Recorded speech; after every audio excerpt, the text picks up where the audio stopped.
Hello everybody, Jeff from Cutter Masters. This is our Tradesman NC. NC stands for Necker Cutter. It's a single-wheel DC bench grinder, specifically designed as a tool grinder for end mill modification. This is for if you're grinding long necks. Has this feed down here if you want to do an incremental feed, like if you're going to do a corner radius or something.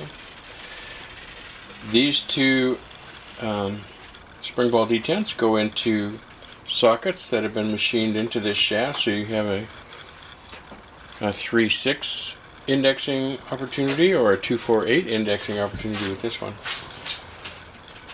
The reason the lead screw is this way is now going through a threaded nut which is in here, which keeps the screw straight when you're doing this, so it gives you a better tolerance on your neck grind.